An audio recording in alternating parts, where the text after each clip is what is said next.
মাছগুলোকে ভেজে নিলাম, আর এখানে আলু আর শিম ভেজে নিয়েছি। ঝোলটা দেখে নাও কেমন করে করবে। এটাতে অল্প তেল দিয়ে দেবো, গ্যাসটাকে জ্বালাই, তেল দিয়ে দিলাম, তেল লাগিয়ে এই মাছটাতে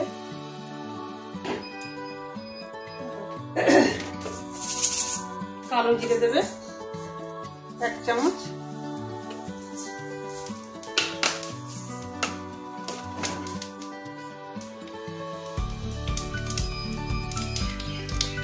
কালো জিরেটা হয়ে গেল।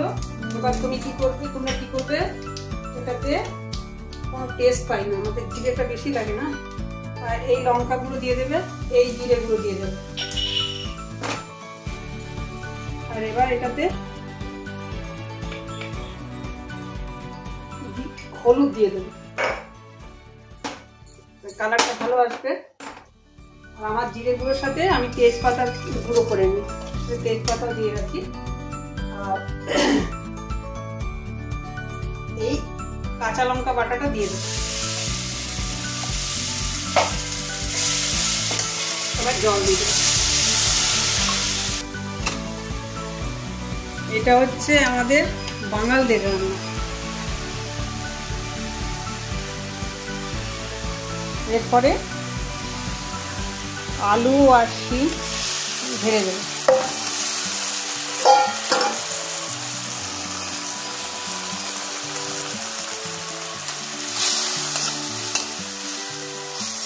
বেশি জল দিইনি, এরপরে জল দেবো। দেখো এটাতে একদম দেখতেই পাওয়া যাচ্ছে না, এটাতে এবার জল দিয়ে দেবো। মাছটা দিয়ে দিলাম, এবার জলটা দিয়ে দিলাম।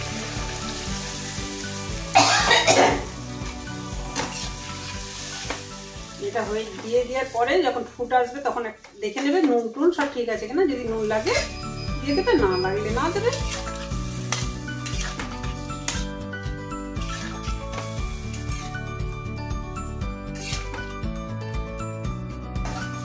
সরপুঁটি মাছ 2 পিস হয়েছিল, একটা পিস ছিল বলতে দিয়ে নিলাম।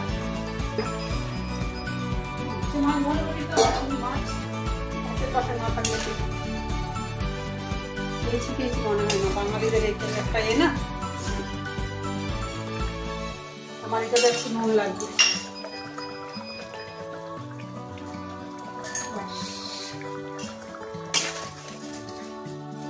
নুন পরে দেওয়া ভালো, বেশি দেওয়া ভালো না।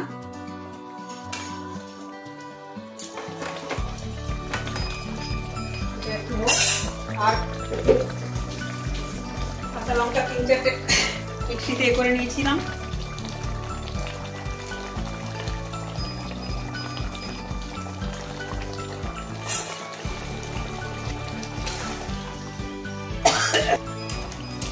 মাছটা সাদা কালার দেখতে ভালো লাগে না, খেতে কেমন কালারের জন্য একটু দিয়েছিলাম।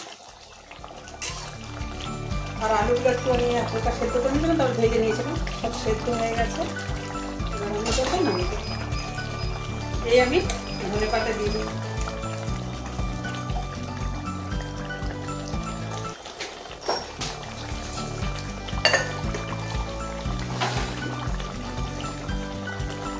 বন্ধ করে দিলাম।